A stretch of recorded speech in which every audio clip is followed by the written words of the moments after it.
this is the right time to get into AI because now you have clarity. If I ask you what you want to build with AI, you have that clarity. Don't say that, oh, cybersecurity is going or it's gone. We're just starting, right? We've not scratched the surface. Organizations will be pouring money into this area. You will be surprised, a lot of big companies, they are not protected, they're not secured. A lot of companies, they find it hard signing off cybersecurity budget because cybersecurity does not bring money. But you can lose money if you don't put it in there. Yeah. Why did you decide to leave your own country? I got to a point where in NIT, I felt there was nothing else I could do. I didn't have anyone to tell me what it felt like to come here. You can be a professional in your job anywhere back home. When you come here, if you're a student, you almost cannot practice. I didn't hold much money. Wow. When I was coming, I was fortunate to survive.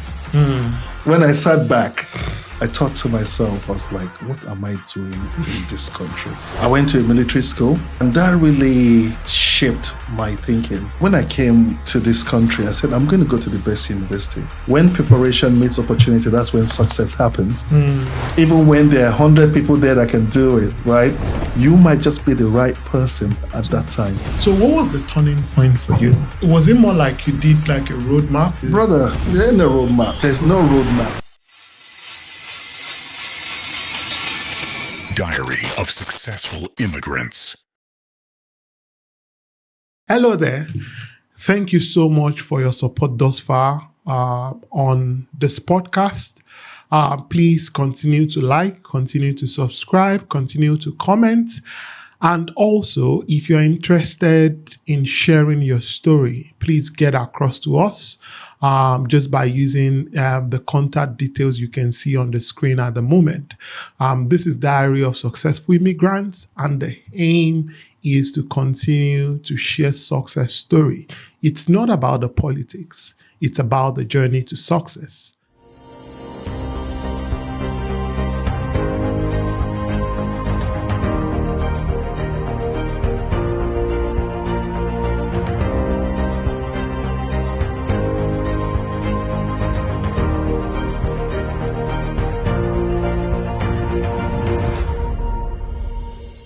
So one of the things I do when we have guests on this podcast, and maybe I've not met them before personally or something, the first thing I do is actually to pop their name on Google and see the first thing that would show. And can you guess actually what showed for yours first? God, is it my LinkedIn? No. So typically when you pop people in, you'd see their LinkedIn, you see maybe Facebook, sometimes company and stuff. But yours, it was gov.uk that showed first. So it showed like a gov.uk profile of you, and then you have 2 personal appointments, which means like companies. And then it showed the one that is active. And you know the next thing that showed? It showed Nigeria Communication Commission. NCC. Yeah, that was recent actually. Yeah, so that was the second thing before it now went to your company and LinkedIn and other stuff like that. So when I saw that, I was actually a bit impressed that Google, the first thing they could see about you actually is your relationship in terms of .uk. Tell me about, I'll just open both of them. Tell me about the Thamesbridge Venture Limited. Oh, wow. Thamesbridge Venture was a company I wished to run. And I registered the name, I think, way back. I think that was in 2013. Let me help you. Yeah, 2013. And I was like, I think immediately it got open and I just closed it because my thinking, that was at the point. In fact, let me start this way. I was already running a company. Then at the point, I decided I wanted to do something else. Okay. And that was where Thamesbridge came in. So I wanted to do importing and exporting of, some of maybe used clothes and all that. And the contact then just disappeared and, and which I just let it Fine. go. So obviously we're going to come to SYNCOM Integrated Solution. SYCOM, yeah, thank you for that. SYCOM Integrated Solution. We're going to come to that. You registered that in 2011, 2011. April, yeah. That's, I would say, roughly like 14 years ago. Yeah. But let's backtrack. How did you decide, or why did you decide to leave your home country? Okay, it's a very good question. Yeah. And I think I would say the way personally, I'm a very inquisitive person. I'm very adventurous. Okay. Growing up. And I went to a military school, which is Air Force Military School in Jos. In Jos, whoa. And that really shaped my thinking. And I always felt I could be ahead of anyone else, others. Yeah. And so that took me into computers. So I studied computer maintenance and repairs. Kudos to my dad, who actually pushed me into that. And after that, I now decided to say, I went into database administration, which was Oracle with NIIT. Oh, okay. That was in 2000, 2001, 2002. And at that point, I was learning some crazy things, right? As in database, as I understanding how, I knew how networks work. But you would be in secondary school this time, if I'd put it in context, or you just left secondary school? No, I left secondary school in 1995. Oh, okay. Yeah, now I get it. So between 95 and 2000, 2001, we had a lot of challenges. Oh, okay. That's a long story in regards to trying to get admission into university and all that. All right. But the alternative was to go and learn hand job, like how to fix computers and all those things.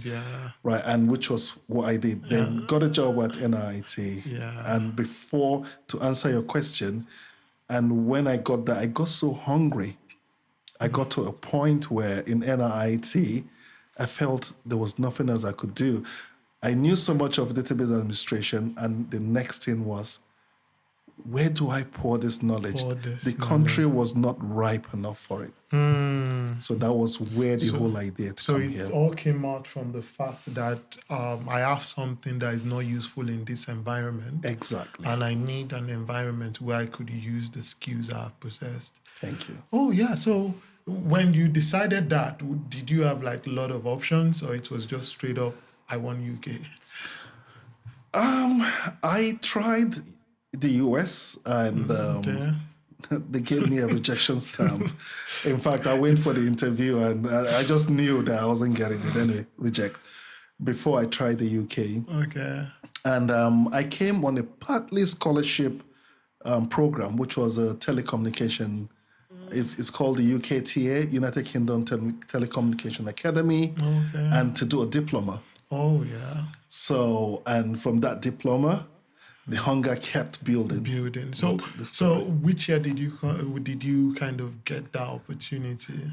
2005. 2005. So it took you almost like 10 years between leaving secondary school and then, wow. Yes. That means you would have learned a lot. Now I'm gradually understanding like how it all started for you. Yeah. So what was your first job like coming in, apart from, I'm sure that you're doing like partly scholarship-based program, and then I'm sure you would have to do something to actually sustain yourself in this environment. Yeah. It's security without the cyber. It's physical security. I don't know if you know London very well. A bit. I worked in Central Oxford London. Street? Is it far from, what's the name of this? Kensington? No, it's not far from Kensington. South Kensington. So on Oxford Street is one of the popular streets in London. Yeah. So around that time, if you had walked Oxford Street. You'll have seen me in one or two of those shops, standing right in front of the shops. Whoa. Looking for shoplifters. Whoa. Yes. Wow, that's funny. But just before the job, let me bring you into like coming into a new country, into a new environment. What was your first impression? Was it more like this is home, this is peace? No, it was a shocker. Whoa. Yeah. It was the opposite. I didn't have anyone to tell me what it felt like to come here, what it looks like.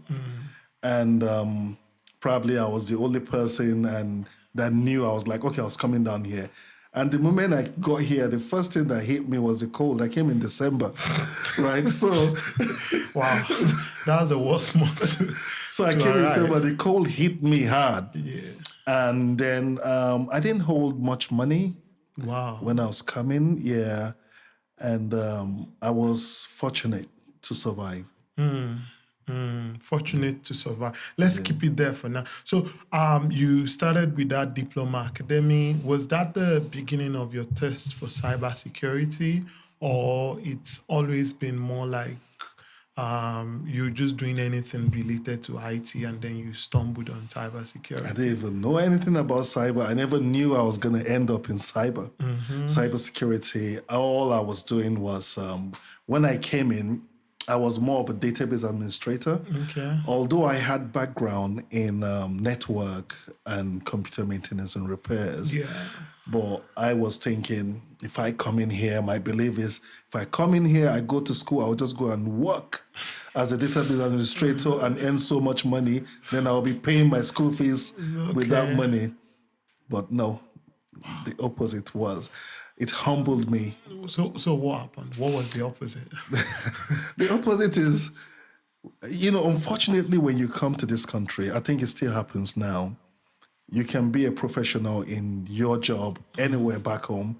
When you come here, if you're a student, you almost cannot practice that profession because you've only got 20 hours to work, right? Yeah. And I think then we had like 20 hours as well. And almost no job would take you on that. On full-time. Most jobs, those professional jobs were on full-time, full-time, not a student. And that was what happened to me. And the only jobs I could take were those security jobs, the warehouse. To survive, I had to put a roof and, put on the heating. Wow. So fast forward, you finished your British Academy technology training thing, and then fast forward, how many years before, because I saw in your CV that you did your first degree in Middlesex University, am I right? Yes. Was it more like immediately after that, then before you know it, you got opportunity? Nah. Right. From UKTA, it took me 3 years to get into the university. Whoa. Yeah, and it's not the normal 3 years that you expect. Wow. However, to be in this country, you have to show you have to show that you're legal in the system. Yeah.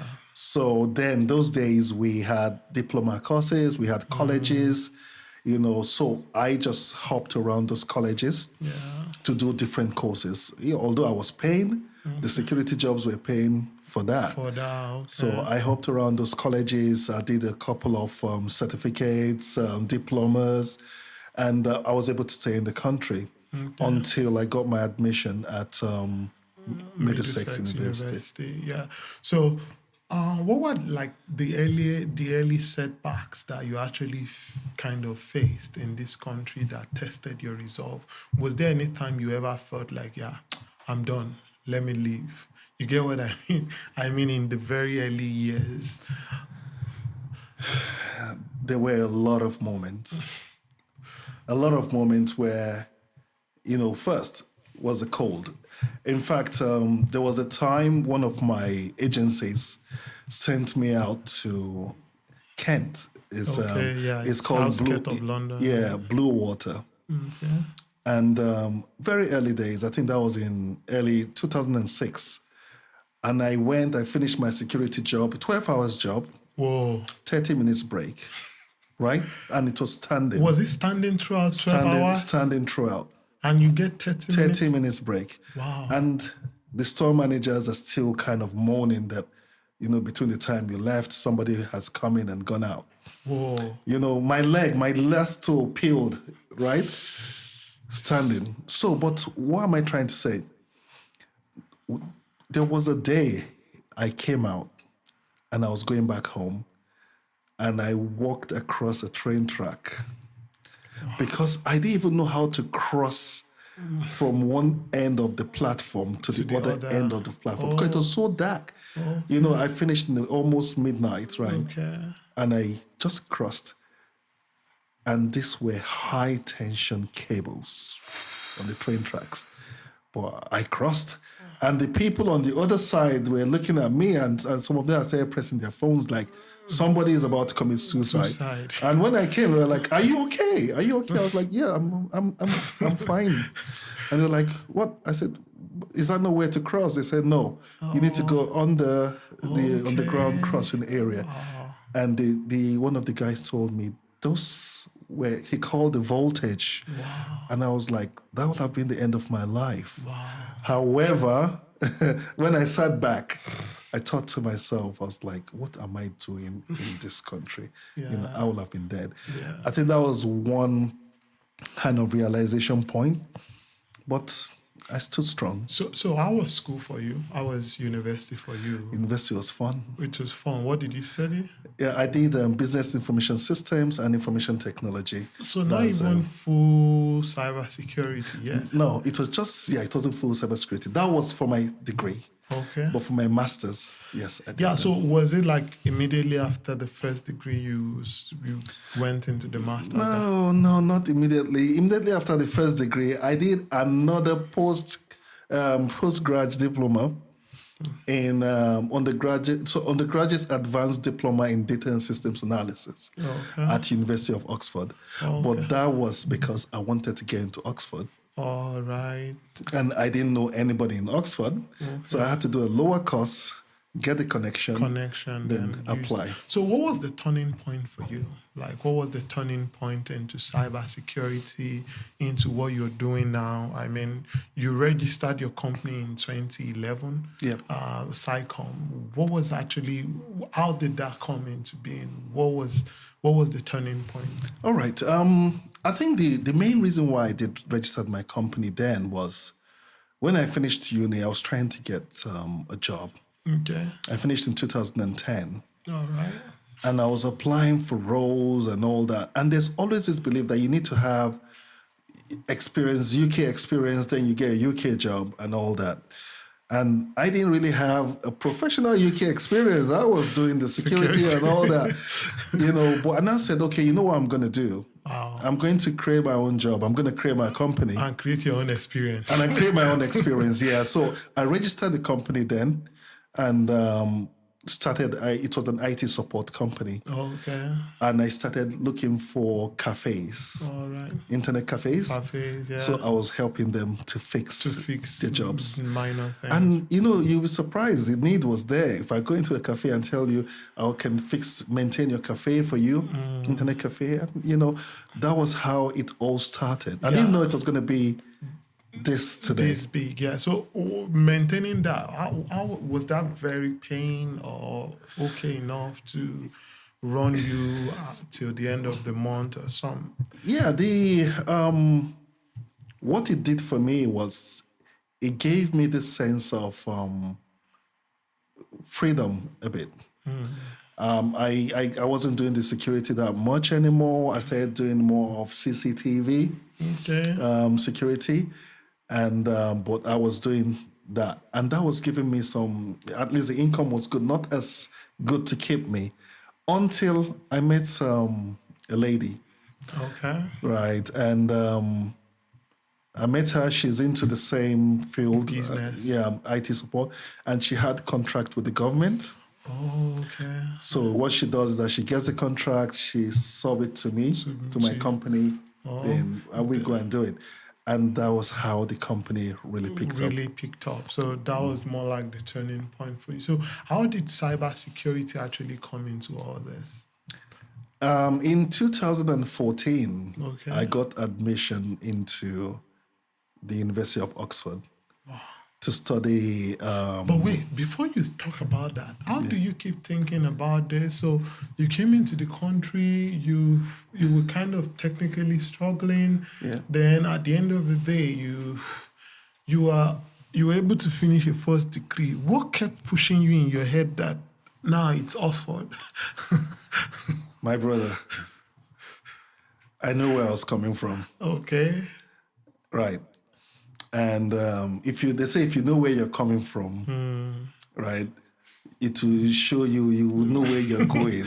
You know where you should go. Yeah, you know where you It should gives go, direction, right? Yeah. And because when I look back, and I know there are a lot of people, right, looking up to me, and giving up was not an option. So me stopping or not being successful, to me, it was going to be a failure. It was not an option. Okay. So I had to go. I had to keep pushing. Even when things were really hard. Wow. Yeah, I had to keep pushing. Wow. So was it more like you did like a roadmap? You know, nowadays there are people that say, I have like a 10-year, 20-year blueprint of my life. This year I want to get into this. Brother, I was thinking about how to renew my passport. I'm trying to gather money for the next thing. I'm looking, my landlord is knocking on the door. The next thing I'm trying to pay my rent. There ain't no there ain't no roadmap. Wow. There's no roadmap. Yeah, so but then how did Oxford come in? Was it just more like, so what prompted that in the head? Okay, so I used to tell myself, right, I don't know, maybe I won't call it revenge, but I used to call it like, I tried to get admission into ABU. Okay. In Zaria. In Zaria, I know it. And I know how I suffered just to get economics or accounting and all that. And I used to tell, when I came to this country, I said, I'm going to go to the best university. That I had it behind. And I said, wherever it takes, I'll go to the best university in this country. And that was what caused it. That was how it started. And I said, I told myself, wherever it is, even if it's a certificate, I'll go and do in the best university. When I did that diploma, my name must show up there. My name must show up. When I did that diploma, yeah. And I said, oh, I can actually do my master's here. Right, because I started with a diploma. I was like, let me even get this diploma. Yeah. I'm going to really hug this tight, like, yes. Yeah. Then I was like, okay, from this diploma, I now know a couple of professors that supervised, that looked at my work. Yeah. And I was so friendly with them. And I told you, can you reference me for masters here? Or they say, oh yeah, we get like 1 or 2 people that tend to do the masters here from this course. So for your masters, was this fully funded or it was? No, you paid it back? I paid everything from my pocket. But obviously, you already started government contract then. So I'd started. I was, to be honest, at that time I was already a little comfortable, yeah. Yeah. So was it during that time that you kind of moved into cybersecurity, or after your master's? No, during the master's. So the way my master's was structured was, it was modular. So, and each module kind of goes deep into a particular area of cybersecurity. Okay. So from the first one, I was like, in fact, it was like, let me just take this one and just run away. I'm okay. Yeah. You know, I will succeed with this one. I'll succeed with out this of 10. Yeah. Right? I did the first two. I was like, this is not for me. You know, so from the first one, I was like, this is where I'm going to be. And that was how I moved everything, the whole of my thinking, into cyber. Wow. So I was checking your company's website. You have over 72 clients now, if I'm right. And then you've been running this now for decades, for more than 10 years now. How did you build the trust? You know, because that is not the very easiest thing in this environment when it comes to cybersecurity.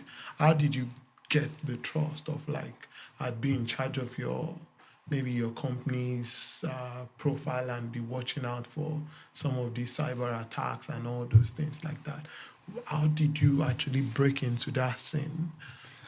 I say first, you need to, for your company to succeed anywhere, and I think it's for everyone, is you as a person, people have to trust you first. How did I do that? I try not to default in any way. The companies I've worked with, I try to build relationships. You'll be surprised that I work with a company and I might not get a contract with that company, but they will reference another company to me to say, you. oh, I have a friend that might need this. Okay. Right. The friend might now introduce me to another friend. Okay. And we look at small, medium businesses as well. So, when you started that, you started that strategy with the cafe business and helping out. Oh, yep. And then you moved the same strategy into your cyber. Into the cyber, into the big main clients, right? Okay. So you start looking at just so that you know, I did in between while I was running my company. Okay. I worked as a contractor as well. Okay. So that gives. So the contract, I worked as a contractor, as a business analyst, then I moved and became a cybersecurity consultant. So while I was a business analyst, then I was a technical, so cybersecurity business analyst. Okay. So while I was in school learning that and I was working doing that, then I became a cybersecurity consultant.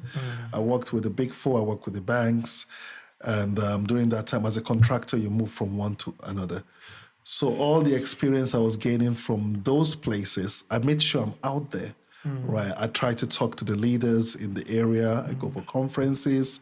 During the conferences, I tell you what I do. I tell you how I can help you, how my company can come. So we start from in fact, I talk to the big companies and I get things subcontracted. Okay. So when you subcontract to me, automatically that name, as long as I've worked on your project, I've done that, that name comes under us. So if you need to reference, yes, we do have that on our list. Oh, that is actually amazing, because I'm just thinking of more like a tech person now that is in this country. I'd say it's easier these days. You get what I mean? You can easily build a LinkedIn profile. You can easily build like an online presence and stuff. But back in your days, how did you build that presence? Was it like you deployed online strategy apart from the networking that you were doing? Did you also kind of go into the online space to beef yourself up a bit? You know, there was online, there wasn't LinkedIn like that. But you still do what you call SEO, right? Okay. Site engine optimization. Okay. Yeah. So you still do SEO and all that. So I remember Google gave us those tools. So people find you, right? That's a good thing about it. There were a few companies there, and people find you, they call, and you know you're on ground. I had a couple of people that worked with me then to ensure that we're able to deliver. Yeah. So just kind of picking up with you. What would you say was the biggest thing you took out of Oxford?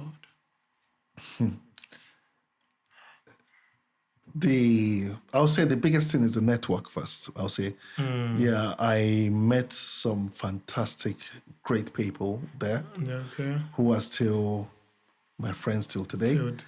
And they've taken me places, they've given me clients, tell me if today I need something, right, network-wise and all that, I think it's been my network, Oxford network. Yeah, so if I digress a bit, who is the biggest maybe person on your contact list? Elon Musk. Oh, I wish. I think the biggest person on my contact list right now is currently kind of blacklisted. Let me put it that way. Right, and I'm not going to mention his name. Right, okay. And he's in the US. Okay, he's very big in the US.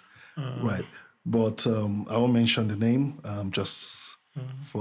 However, if I say Nigerian wise, I think I've got some big names on my contact list. No, I mean just international wise. Oh, international wise. Yeah, I would assume you have some MPs, some of these guys in parliament and stuff. Just from your Politics wise, I think I won't really mention any names. Yes, I do. Yeah. I do, but I wouldn't mention any names Because you can't go to Oxford and only meet one MP.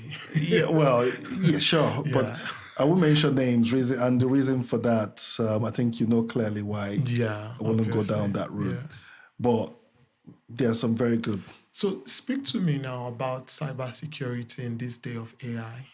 What is it that AI has actually enhanced the business of cybersecurity, or it has actually reduced it?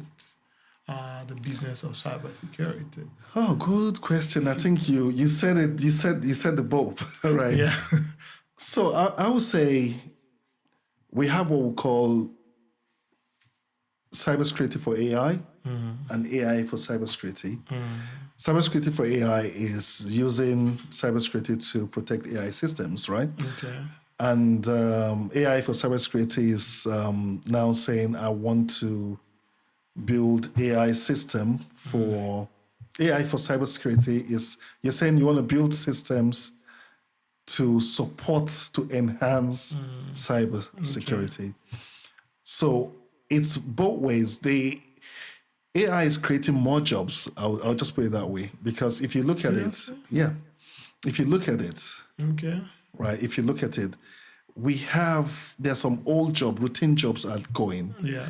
But there are newer jobs coming up. Okay.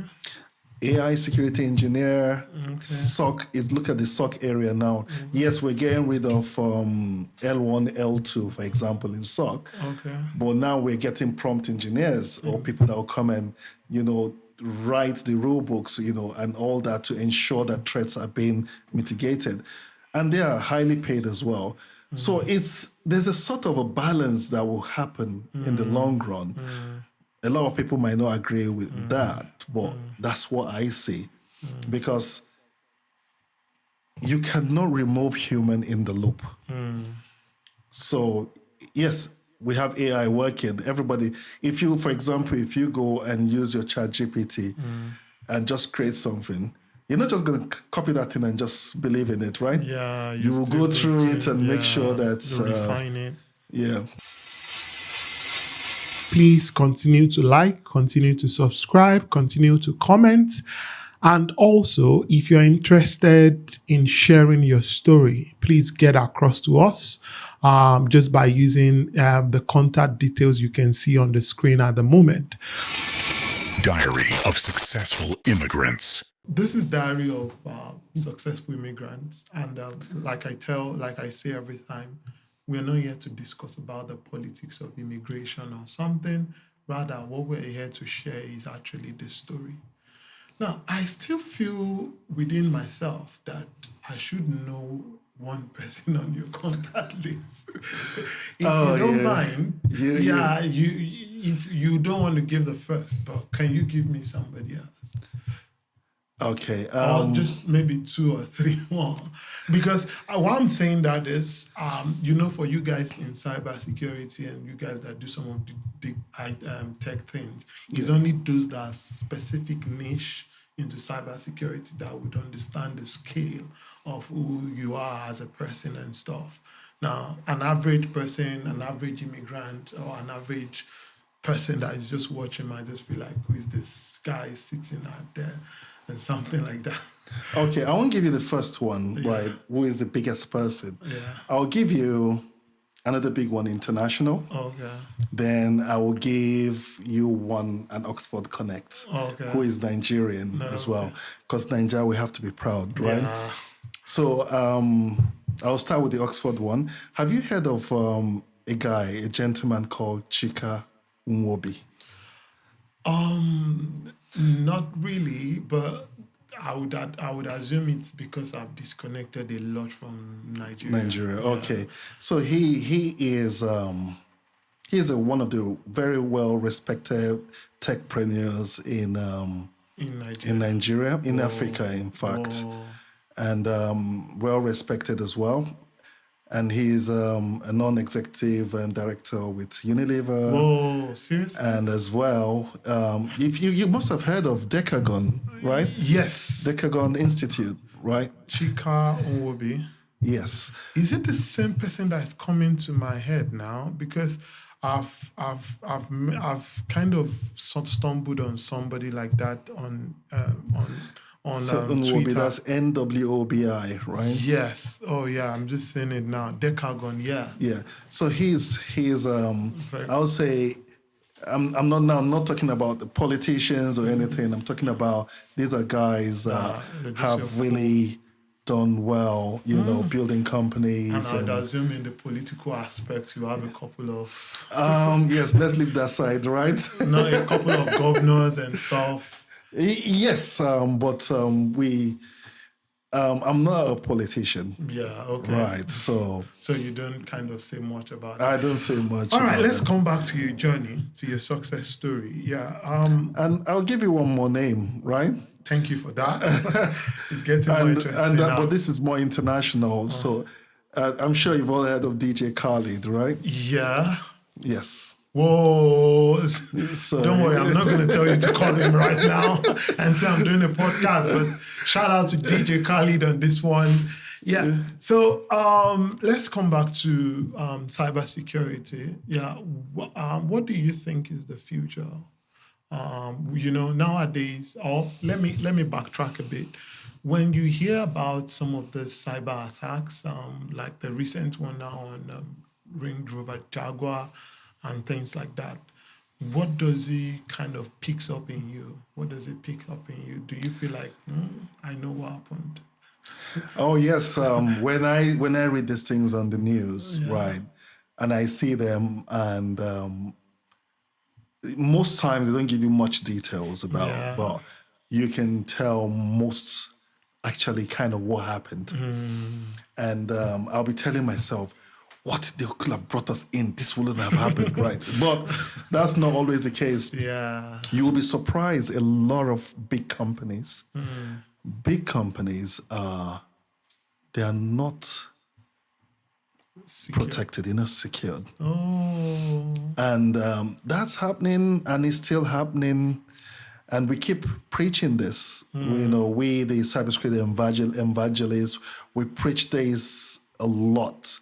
We talk about this in conferences, and no, they're not. Reason why is they probably see that it's probably very expensive for them to get protected, but it's actually more expensive if they get hacked. Wow, I get right. So, I want to get an understanding into something in terms of cybersecurity. So, all the cybersecurity job, does it mean that when a big company gets hacked, somebody loses its job, or some people would lose their job? So imagine I'm the cybersecurity head now for maybe a big company. Marks and Spencers were hacked a while ago. Imagine I was the head of cybersecurity there.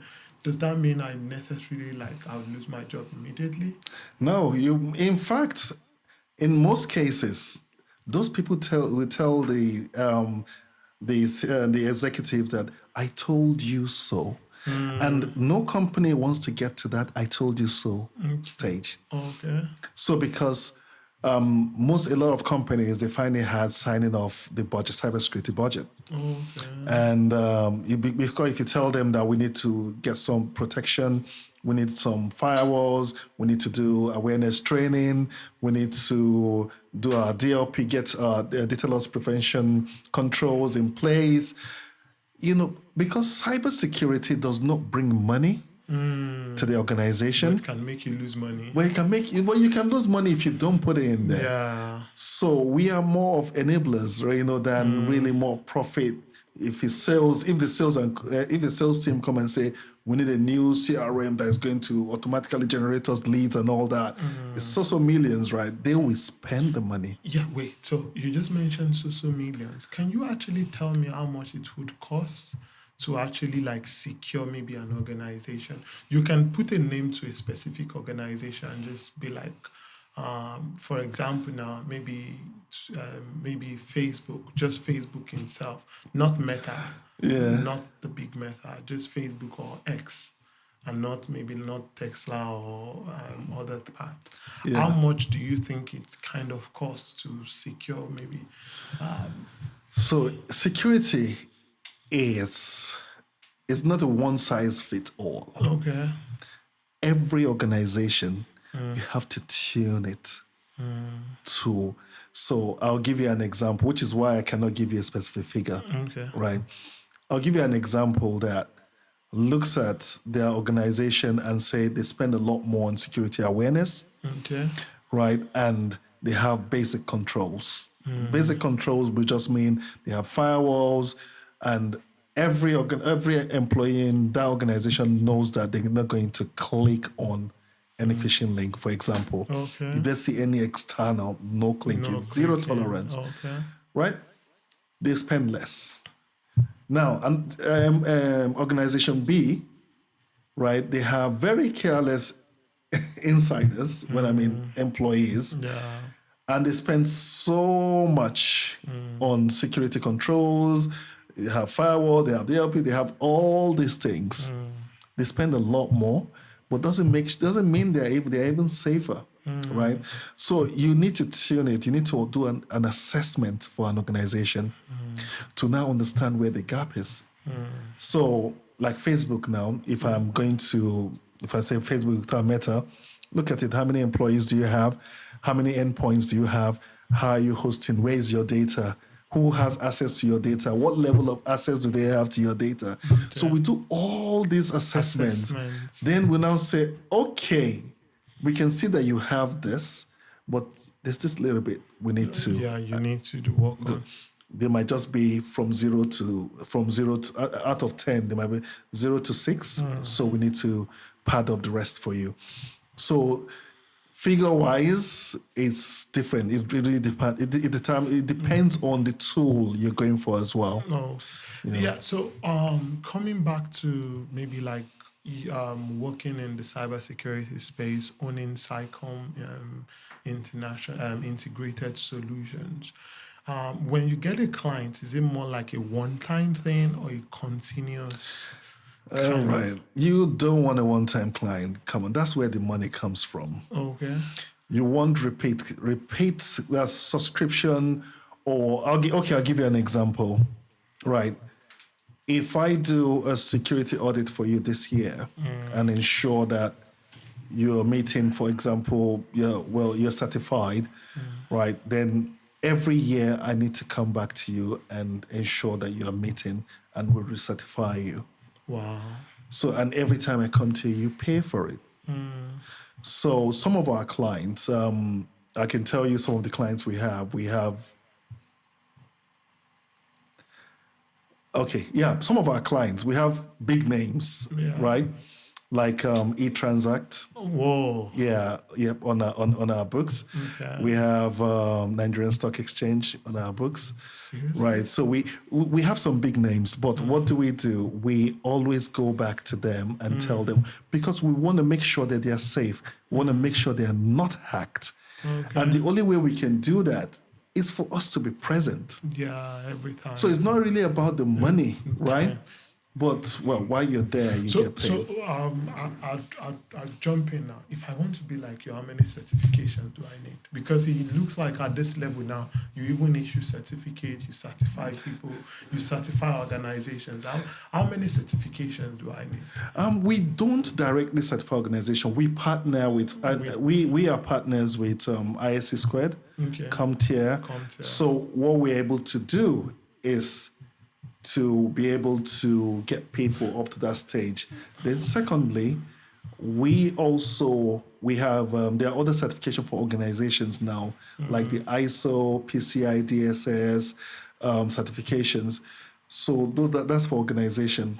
So how many people actually do you have within SciComm that are doing into this cybersecurity, or is it just you and then you take consultants to work with you every time? So we do both. Okay. So we have, at the moment, our core size is 12 people. Whoa. Then we have consultants that work. That come in every And week. we have over 35 consultants that work with us. Whoa. Yeah. Wow. That's... But you've not answered my question. If So I want to be like you, how many certificates No, do I need? well, for me, at the moment, I think I've lost some of them because you have to renew every year.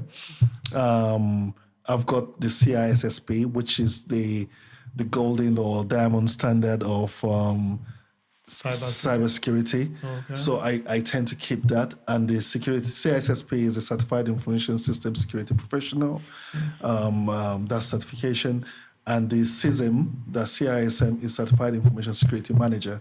So I just tend to keep those two for now. Yeah.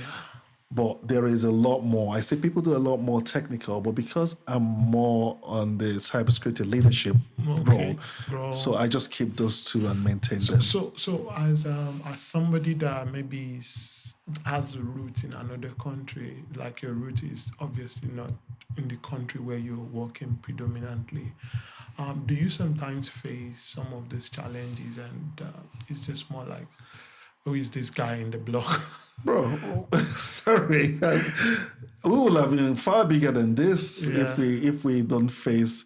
We definitely yes, it happens. It happens, right? It happens. But how do you pick yourself up again? That's the most. No, I say you have to set your expectations as well, but that shouldn't stop you from asking. So an example is if I want to pitch, I see this company, I want to go, or I want to bid for a particular contract or anything like that. Do I say because is a black CEO, right? I'm not going to do that. We've been to places whereby, yes, they've actually given us a lot of attention as well and really encouraged us and given us something, you know. So, but yes, there has been setbacks. Can you actually look into the camera there and just speak to that CEO out there that is also of a different race or a different color to maybe the country where they are actually doing business, and just tell that person something? Maybe they feel like they're being marginalized or something like that. Just encourage that guy out there. And all right. So what I'm just gonna say is, don't give up. Believe in yourself. Believe in what you do. Right. Be prepared. And this, what I always say is, when preparation meets opportunity, that's when success happens. So don't ever say, I cannot do it or nobody is going to. Remember, even when there are 100 people there that can do it, right? You might just be the right person at that time. Just keep pushing. All right. Thank you very much. I want to get a lot out of you, but I think I should start kind of capping this episode with, but you're going to, so is it something like, do you provide mentorship? Oh, yes, we do. Okay. Can I make a request for some of our, what's it called now, for some of the people that are watching, some of our fans on this podcast? Can they get like a 4 weeks class from you, like a mentorship class? Okay. In terms of like, so I'd say maybe like 5 people, they get 30 minutes of your time every week for 4 weeks, and they can ask you any question. Okay, yes. Yeah, sure. But just let me say this now. I'll use this opportunity. Thanks. We are actually running a scholarship program at the moment. Okay. So it is we're looking for 20 people. Okay. For 6 weeks. So this is just for Africa. Okay. So Africa, anywhere in Africa, if you feel you want to get into cybersecurity, you want to ask questions or you want to do anything, you can just go apply for this particular scholarship. Okay. And when you get it, you get 6 weeks. We're going to give you the entry-level cybersecurity, and the top 5 people in that program, right, will continue with our specialist program. So which means they will get studies worth up to £2,000 for free. For free. Yeah. So when is the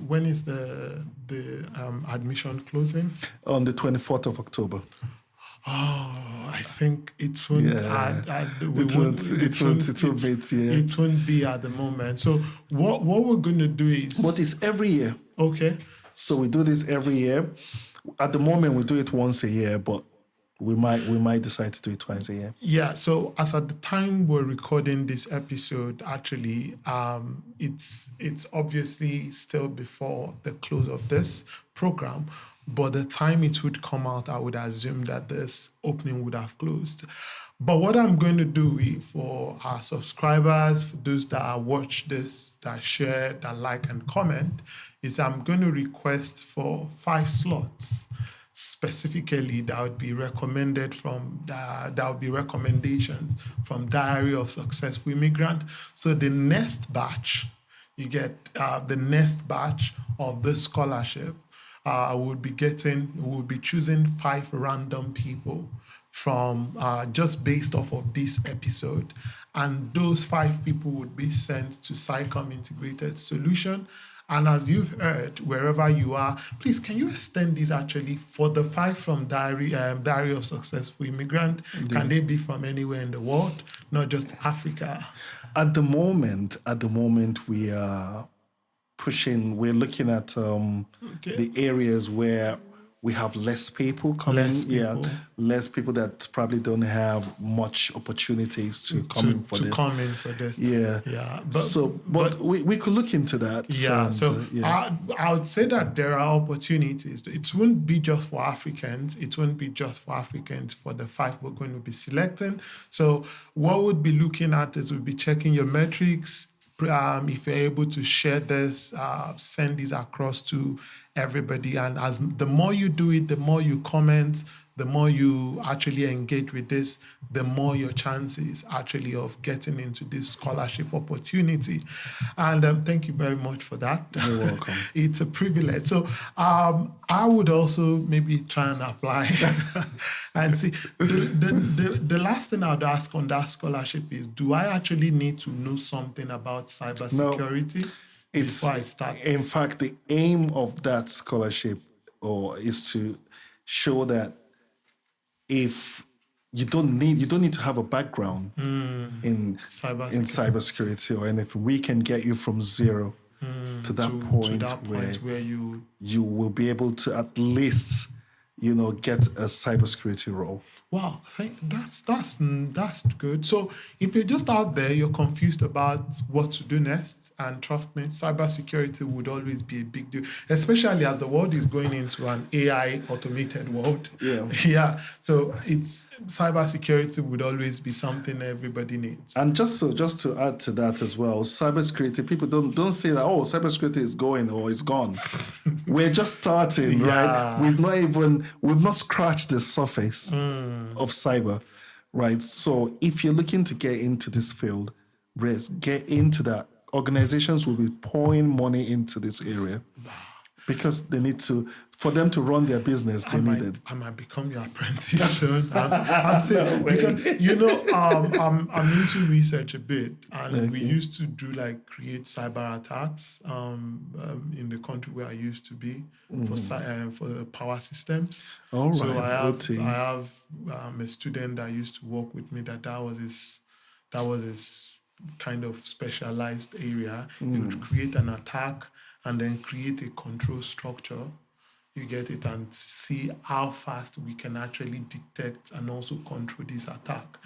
For power systems, it's always about the frequency, the voltage, or the current. So you can deploy all this false data injection. OT, operational technology.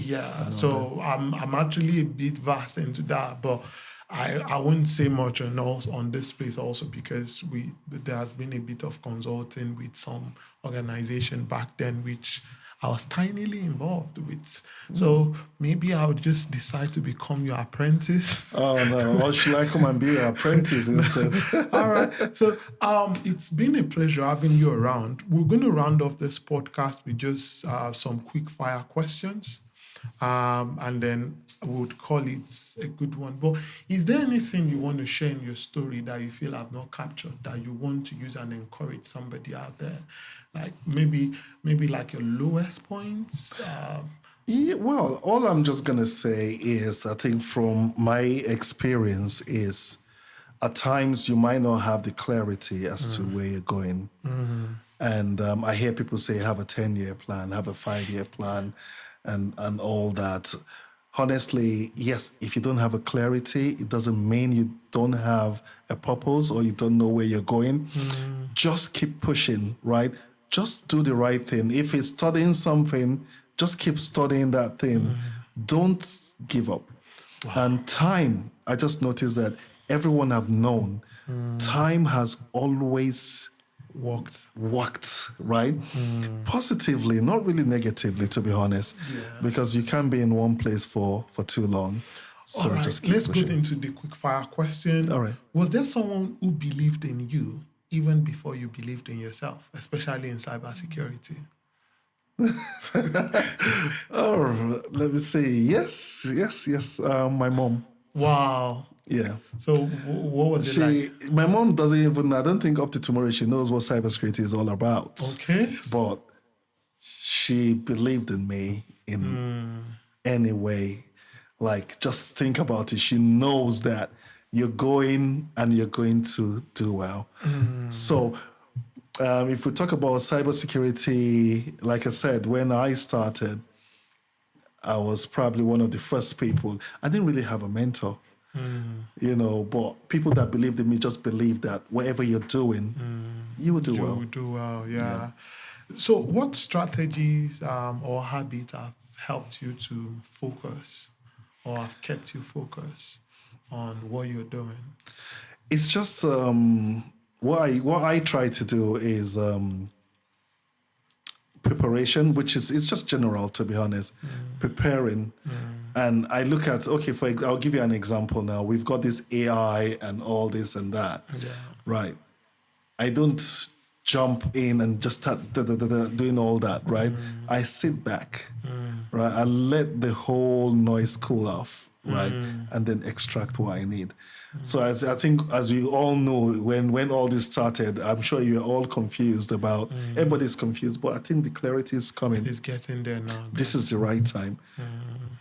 5 months ago probably was not the right time, but some people got into it and building AI systems, but this is the right time to get into AI because now you have clarity.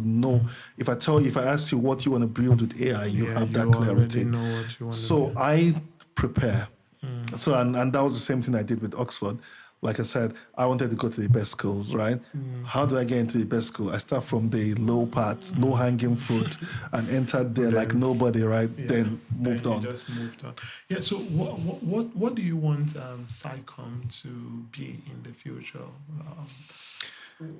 Yep. So the end goal for SciComm, I won't call it end goal, but at least I see myself retiring in SciComm, with SciComm being a research and technology hub. Okay.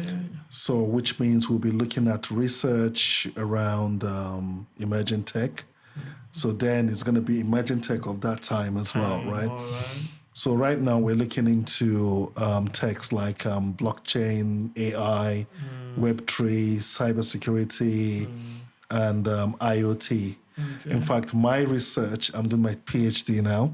Okay. My research is around how to secure communications, communication around IoT, IoT systems.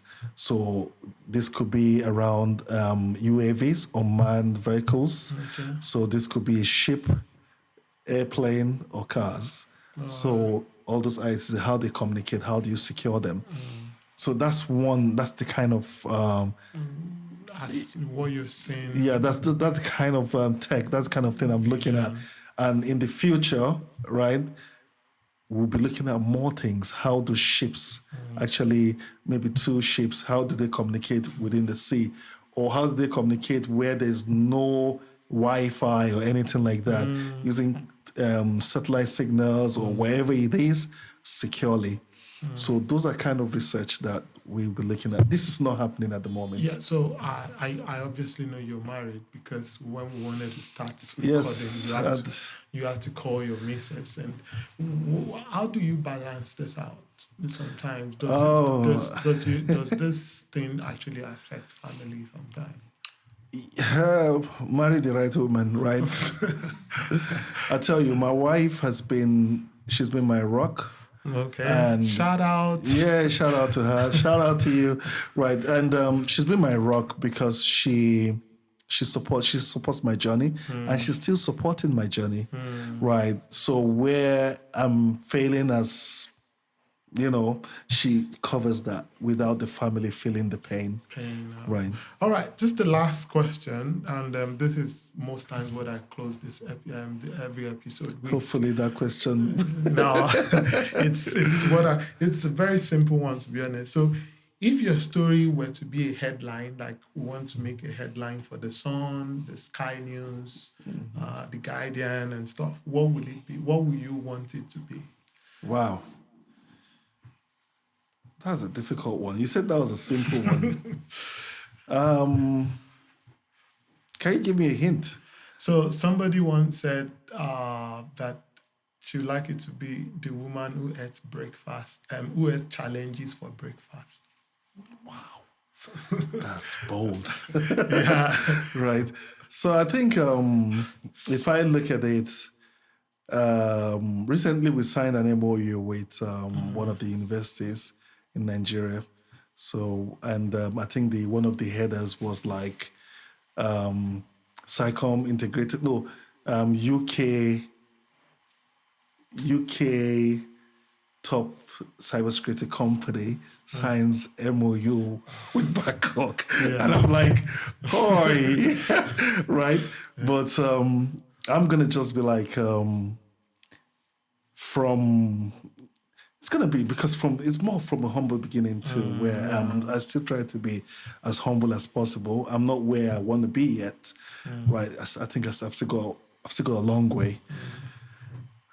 But that topic is quite a hard one for me. Should I give you a suggestion? Please give me a suggestion. From zero to the zenith of cybersecurity. Oh yeah, that could be one. Yeah, from zero to from zero to zenith of cybersecurity. I'll take that one. Yeah, right. Or I could say from the young boy in Jos, or from that little boy in Jos to meeting DJ Khaled. I think that's not the height, to be honest. I wouldn't look at that as a height. I look at more around my vision, right, as the height of where I'm going to, right. So yeah, from zero to oh God, this is hard, man. I thought I was gonna get something. No, don't worry. It's not that. You find something, right? No, I don't need to. Okay, don't need to. All right. I don't need to. If I remember something, maybe I will call all of you and tell you. All right. So thank you very much. We'll just close out by you just saying somebody to a tech freak out there that wants to be like you one day. And just look into the camera and just take that tech freak. Don't worry. So what do you call it? Tech freak. Okay, and that's I should just say something to someone. Yeah. And that wants to be like you. Yeah. Well, honestly, I'm just gonna say, don't give up. No matter what, just keep moving. Right. Yeah. Keep moving. Don't see. Make sure you don't waste your time doing things that don't matter. All right. And when I mean don't matter is if you want to go into cybersecurity, if you want to become a police officer, you want to go and whatever you want to do, just take little steps towards that goal and keep moving.